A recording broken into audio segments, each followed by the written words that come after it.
നമസ്കാരം. എല്ലാ മാന്യ പ്രേക്ഷകർക്കും മെത്രാന്റെ പുറം അടിച്ചു തകർത്ത വിശ്വാസിയുടെ പ്രത്യേക പ്രോഗ്രാമിലേക്ക് സ്വാഗതം. ഇവിടെ മാർ ജോസഫ് പാമ്പ്ളാനി മെത്രാൻ പറയുന്നു, എന്റെ പുറം ഒരു സഭാവിശ്വാസി അടിച്ചു തകർത്തു, അതിന്റെ പാട് 1 മാസത്തോളം എന്റെ പുറത്തുണ്ടായിരുന്നു എന്നാണ് മാർ ജോസഫ് പാമ്പ്ളാനി ഞെട്ടിക്കുന്ന ഒരു പടക്കമായിട്ട് ഈ പടക്കം പൊട്ടിച്ചിരിക്കുന്നത്. ഇതിൽ എത്ര കണ്ട് സത്യമുണ്ടെന്ന് വിശ്വാസികൾ മാർ പാമ്പ്ളാനിയോട് തന്നെ ചോദിക്കുന്നു. ശരിക്കും പിതാവേ, നിങ്ങളുടെ പുറത്ത് ആരെങ്കിലും അടിച്ചായിരുന്നോ? ശരിക്ക് ഇത് വിശ്വാസിയാണോ അടിച്ചത്, അദൃശ്യനായ മാലാഖ വന്നാണോ അടിച്ചത്? കാരണം ഈ അടി ആരും കണ്ടിട്ടില്ല. മെത്രാൻ മാത്രം വിളിച്ചു പറയുന്നു, എന്റെ പുറത്തൊരു വിശ്വാസി അടിച്ചു, അതിന്റെ പാട് 1 മാസത്തോളം നീണ്ടു നിന്നിരുന്നു. അപ്പോൾ ഈ അടിച്ച വിശ്വാസിയുടെ കൈ ഇരുമ്പ് ദണ്ട് കൊണ്ടുള്ളതായിരുന്നു. എന്നിട്ടും മെത്രാൻ എന്തുകൊണ്ട് ആശുപത്രിയിൽ പോയില്ല? ഇങ്ങനെ ഒത്തിരി ചോദ്യങ്ങളുണ്ട്. മാലാഖ അടിച്ച പല സംഭവങ്ങളും പഴയ നിയമത്തിൽ നമുക്ക് കാണുവാൻ സാധിക്കും. അതിൽ പ്രധാനപ്പെട്ട ഒരു സംഭവം ഉൽപ്പത്തിയുടെ പുസ്തകം 32-ാം അധ്യായം 24-ഉം 25-ഉം വാക്യങ്ങളാണ്. യാക്കോബുമായി ഒരാൾ നേരം പുലരുന്നത് വരെ മൽപ്പിടുത്തം നടത്തി. അവസാനം യാക്കോബിനെ തോൽപ്പിക്കുവാൻ സാധിക്കാതെ വന്നപ്പോൾ അവന്റെ തുടയിൽ തട്ടി. അങ്ങനെ യാക്കോബിന്റെ തുടയെല്ല് മാറിപ്പോയി എന്നാണ് ഉൽപ്പത്തി പുസ്തകം പറയുന്നത്. അങ്ങനെ മാലാഖ വന്ന് തട്ടിയതാണോ ഈ പറയുന്ന പാമ്പ്ളാനി മെത്രാന്റെ പുറത്ത് എന്ന് വിശ്വാസികൾ ചോദിക്കുകയാ. കാരണം ഒരു വിശ്വാസി മെത്രാന്റെ പുറത്തടിക്കുന്ന ഒരു സംഭവം ഇതുവരെയും കേട്ടുകേൾവി പോലും ഇല്ലാത്ത കാര്യമാണ്. എന്തുകൊണ്ടായിരിക്കാം മാർ ജോസഫ് പാമ്പ്ളാനി ഇങ്ങനെ ഒരു ആരോപണം, അല്ലെങ്കിൽ ഇത്രയും വലിയൊരു നുണ അവിടെ പൊട്ടാത്ത നനഞ്ഞ പടക്കമായി പൊട്ടിക്കേണ്ട ഗതികേടിലേക്ക് മാർ ജോസഫ് പാമ്പ്ളാനി മാറിയത് നമുക്കറിയാം. ആളൂര് നടന്ന മണ്ണൂരാമ്പറമ്പിൽ അച്ഛന്റെ പരിശുദ്ധ ബലിയർപ്പണത്തെ പറ്റിയുള്ള 3 പുസ്തകങ്ങളുടെ പ്രകാശന ചടങ്ങിൽ വെച്ച് അച്ഛൻ പാമ്പ്ളാനി മെത്രാനിട്ട് ഒന്ന് കൊട്ടി. ആ കൊട്ടിന് മറുപടി പറയാൻ അദ്ദേഹത്തിന്റെ കയ്യിൽ വാക്കുകളില്ലാത്തത് കാരണം അദ്ദേഹം മറ്റൊരു പടക്കം പൊട്ടിച്ചു. അതായിരിക്കാം എന്റെ പുറത്തൊരു വിശ്വാസി ആഞ്ഞടിച്ചു, അതിന്റെ പാടുകൾ 1 മാസം വരെ നീണ്ടു നിന്നുമാണ് മാർ ജോസഫ് പാമ്പ്ളാനി അവിടെ പൊതുജന മധ്യയെ വിളിച്ചു പറഞ്ഞത്. അത് മാധ്യമങ്ങളിൽ കൂടിയും വിശ്വാസികൾ വായിച്ചറിഞ്ഞ സത്യമാണ്. എന്തുകൊണ്ടാണ് മാർ പാമ്പ്ളാനി ഇവിടെ ആക്ഷൻ എടുക്കാത്തത്? അല്ലെങ്കിൽ തന്നെ പാമ്പ്ളാനി മെത്രാൻ ആക്ഷൻ എടുത്തിട്ടില്ലല്ലോ. സഭയെ തകർക്കുവാൻ നടക്കുന്ന സഭാ ശത്രുക്കളെ കുരിയിൽ തിരികെ കെട്ടി അവരെയും കൊണ്ട് ദുഃഖാന തിരുനാളുകൾ ആഘോഷിക്കുകയും സമ്മേളനങ്ങൾ നടത്തുകയും സഭയെ മുച്ചൂട് മുടിപ്പിക്കുന്ന ആളുകളെ കുരിയയിലും പാസ്റ്റർ കൗൺസിലും ഒക്കെ തിരികെ കയറ്റുന്ന മാർ ജോസഫ് പാമ്പ്ളാനി ആർക്കെതിരെയാണ് ആക്ഷൻ എടുക്കേണ്ടത്? ആർക്കെതിരെയാണ് നടപടി എടുക്കേണ്ടത്? നമ്മൾക്കറിയാം, ഒരു വയോവൃദ്ധനായിട്ടുള്ള വൈദികനെ അൾത്താരയിൽ നിന്ന് ബലിയർപ്പണ സമയത്ത് പുറത്തേക്ക് വലിച്ചെറിഞ്ഞ എറണാകുളം വിമതർക്കെതിരെ മാർ ജോസഫ് പാമ്പ്ളാനി ഇതുവരെ നടപടി എടുത്തിട്ടുണ്ടോ? നമുക്കൊന്ന് കാണാം എന്താണ് അന്ന് സംഭവിച്ചത് എന്ന്.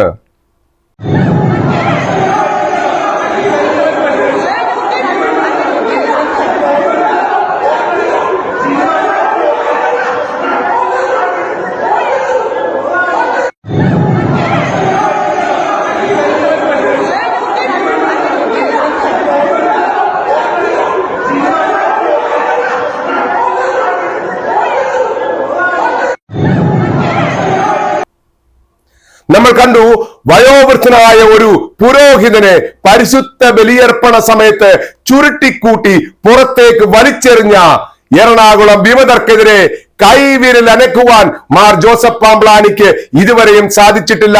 അതുപോലെ തന്നെ Thrissur archbishop Mar Andrews Thazhath പറയുന്നു, എന്നെ അനുവദിക്കുകയാണെങ്കിൽ എറണാകുളം ബസിലിക്കയിൽ ഞാൻ വീണ്ടും പരിശുദ്ധ ബലിയർപ്പണം നടത്തുവാൻ തയ്യാറാണ്. അപ്പോൾ ആരാണ് അനുവദിക്കേണ്ടത്? ഇപ്പം എറണാകുളത്തിന്റെ ചാർജ് വഹിക്കുന്ന മാർ ജോസഫ് പാമ്പ്ളാനിയല്ലേ? അല്ലെങ്കിൽ സീറോ മലബാർ സഭയുടെ തലവനായ മാർ തട്ടിലല്ലേ? ഇവരെന്തുകൊണ്ട് അത്തരം മെത്രാന്മാരെ എറണാകുളം ബസിലിക്കയിൽ പരിശുദ്ധ ബലിയർപ്പണം നടത്തുവാൻ അനുവദിക്കുന്നില്ല എന്നൊരു ചോദ്യം വരുമ്പോൾ ഇതേ ആൻഡ്രൂസ് താഴത്തിന്റെ മുട്ടുകാല് തല്ലി ഒടിക്കുമെന്ന് പറഞ്ഞ സഭാവിരുദ്ധർക്കെതിരെ ഇതുവരെയും ഒരു നടപടി എടുക്കുവാൻ അന്നത്തെ രൂപത നേതൃത്വത്തിനോ ഇപ്പോൾ രൂപത ഭരിക്കുന്ന മാർ പാംപ്ലാനിക്കോ മാർ തട്ടിലിനോ സാധിച്ചിട്ടില്ല. അത്തരം ആളുകളെയാണ് ഇപ്പോൾ പാസ്റ്റർ കൗൺസിലിലേക്ക് മാർ പാംപ്ലാനി നോമിനേറ്റ് ചെയ്ത് കയറ്റിയത് എന്നുള്ളതാണ് വളരെ വേദനാജനകമായിട്ടുള്ള കാര്യം. നമ്മൾക്കൊന്ന് കേട്ടു നോക്കാം മാർ ആൻഡ്രൂസ് താഴത്ത് എന്താണ് പറഞ്ഞത്. അതിനുശേഷം മാർ ആൻഡ്രൂസ് താഴത്തിനെ ഭീഷണിപ്പെടുത്തുന്ന ഇപ്പോഴത്തെ പാസ്റ്റർ കൗൺസിൽ അംഗങ്ങളായിട്ടുള്ള ആളുകൾ ഇപ്പോഴും സഭയിൽ തുടരുന്നു. നമുക്കൊന്ന് കേൾക്കാം. ഈ ഈസ്റ്ററിനും ഞാൻ വന്ന് കുർബാന ചെല്ലാൻ തയ്യാറാണ്. പക്ഷെ ഒരു കാര്യം മാത്രമേ ഉണ്ട്, എന്നെ അവർ പറഞ്ഞിരിക്കുന്നത് എന്നെ പല പ്രാവശ്യം ഫിസിക്കലായിട്ടും മാനസികമായും പിന്നെ അതുപോലെ തന്നെ കരിയിൽ പിതാവിന് സംഭവിച്ചതുപോലെ തന്നെ കരിയിൽ പിതാവ് വളരെ വേദനിച്ചിട്ടുള്ളതായി ഞാൻ മനസ്സിലാക്കുന്നു. ഇതുപോലെ മാനസികമായി തറക്കാനുള്ള ഒത്തിരി അവസരങ്ങളുണ്ട്, ഒത്തിരി ഉണ്ട്. ശാരീരികമായി തന്നെ എന്നെ വേദനിപ്പിച്ചിട്ടുണ്ട്, ശാരീരികമായിട്ട് ആക്രമണങ്ങൾ ചവിട്ടിയിട്ടുണ്ട്, കായ് പിരിഞ്ഞിരിക്കുകയും. ഒരു 43 പ്രൊട്ടസ്റ്റ് എനിക്ക് ഇതിന്റെ ഉള്ളിൽ തുടക്കത്തിൽ കിട്ടിയിട്ടുണ്ട്. എന്നെ പറഞ്ഞ വാക്കുകൾ ചിലതൊക്കെ പുറത്ത് വന്നു, കുറച്ചേ വന്നിട്ടുള്ളൂ. പിന്നെ അവർ പറഞ്ഞിട്ടുണ്ട് പല പ്രാവശ്യം എന്നെ കാല് തല്ലിയൊടിക്കുന്നു, പിന്നെ തല്ലിക്കൊല്ലുന്നൊക്കെ പറഞ്ഞു. എനിക്ക് പേടിയില്ല.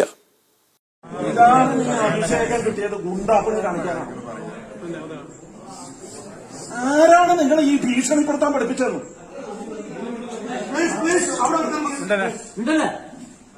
നിങ്ങൾ എന്തിനാണ് വിളിച്ച് ഭീഷണിപ്പെടുത്തുന്നത്?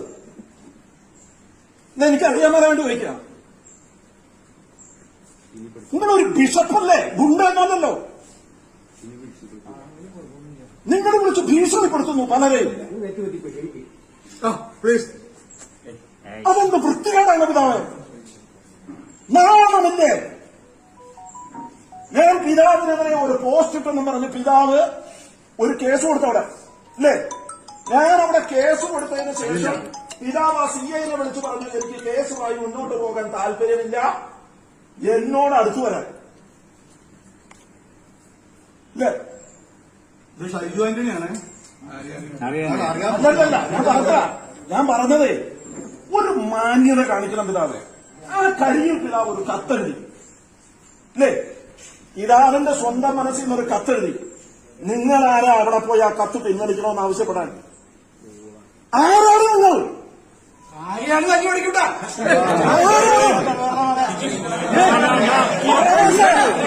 നമ്മൾ കണ്ടു ഇത്തരം ആളുകളാണ് ഇപ്പോൾ എറണാകുളം രൂപതയിലെ സഭാ നേതൃത്വത്തിലുള്ളത്. പിന്നെ എങ്ങനെ സഭ നന്നാകും? പിന്നെ എങ്ങനെ സഭയുടെ പരിശുദ്ധ ബലിയർപ്പണം നടപ്പിലാക്കും? ഇതിനിടയിലാണ് മാർ ജോസഫ് പാംപ്ലാനി കത്താത്ത നനഞ്ഞ പടക്കം പൊട്ടിച്ചുകൊണ്ട് എന്റെ പുറത്ത് ഒരു വിശ്വാസി ആഞ്ഞടിച്ചു, 1 മാസത്തോളം അതിന്റെ പാടുകൾ ഉണ്ടായിരുന്നു എന്ന് പറഞ്ഞത്. നമ്മൾക്കൊന്ന് കേൾക്കാം പാംപ്ലാനി മെത്രാൻ എന്താണ് ശരിക്കും പറഞ്ഞതെന്ന്.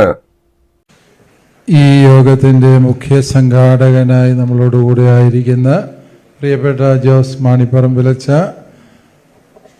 തലശ്ശേരി അതിരൂപതാംഗവും ഞങ്ങൾക്കെല്ലാവർക്കും അഭിമാനവും കേരളത്തിലെ വലിയൊരു വിഭാഗം വൈദികരുടെ ഗുരുനാഥനുമായ, ഇന്ന് ഇവിടെ പ്രകാശനം ചെയ്യപ്പെടുന്ന പുസ്തകങ്ങളുടെ രചയിതാവ് കൂടിയായ പ്രിയപ്പെട്ട ഡോക്ടർ തോമസ് മണ്ണൂരാമ്പറമ്പിലച്ച, സക്കറിയാസ് അച്ച, പ്രിയപ്പെട്ട മുനിസിപ്പൽ അത്ഭുതത്തോടെ ചോദിക്കുകയുണ്ടായി, പിതാവ് എന്തിനാണ് മാണിപ്പറമ്പിലച്ചൻ്റെ ഒരു പരിപാടിക്ക് പോകുന്നത്?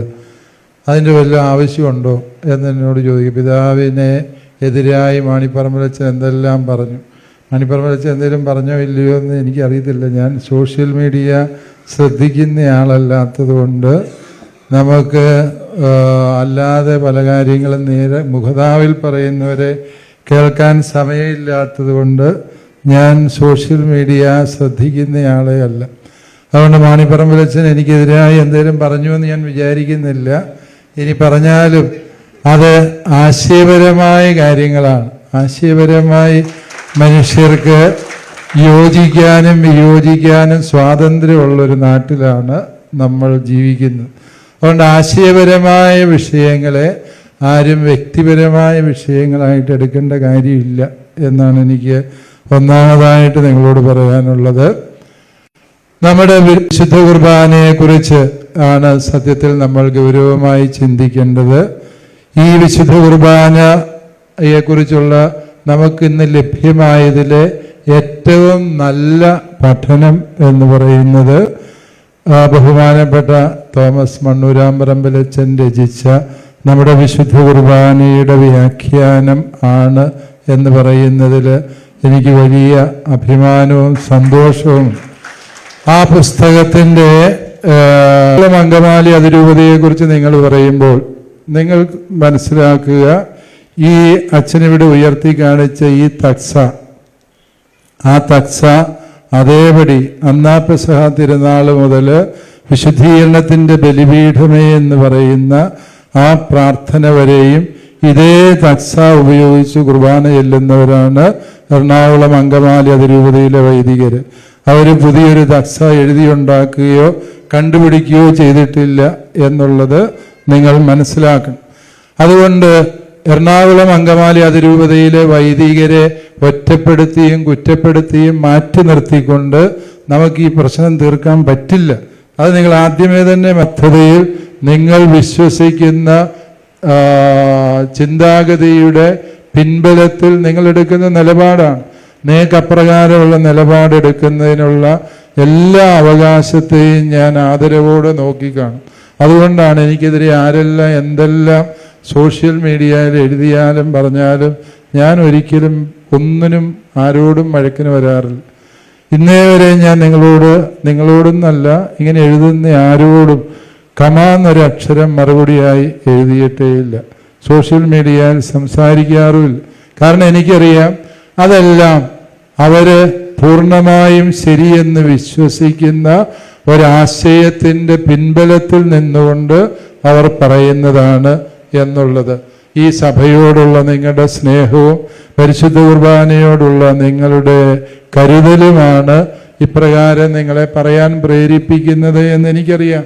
അതുകൊണ്ട് തന്നെ ഇവിടെ മാണിപ്പറമ്പിലച്ചൻ സൂചിപ്പിച്ചതുപോലെ എന്നാൽ ചിലര് വളരെ അതിരുവിട്ട് എഴുതാറും പറയാറും ഒക്കെ ഉണ്ട്. എന്നെയും പോലും എൻ്റെ പുറത്ത് ആഞ്ഞടിച്ച ഒരു വ്യക്തിയുണ്ട്.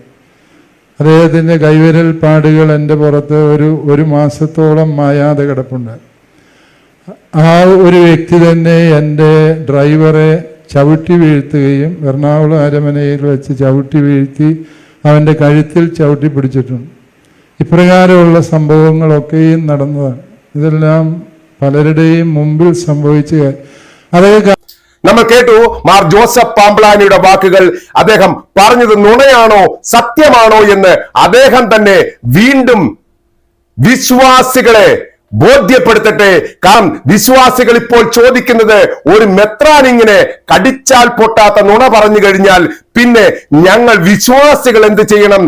എന്ത് വിശ്വസിച്ചാണ് വൈദികരുടെയും മെത്രാന്റെയും ഒക്കെ അടുത്ത് ഞങ്ങൾ കുമ്പസാരിക്കുവാൻ പോകുന്നത്?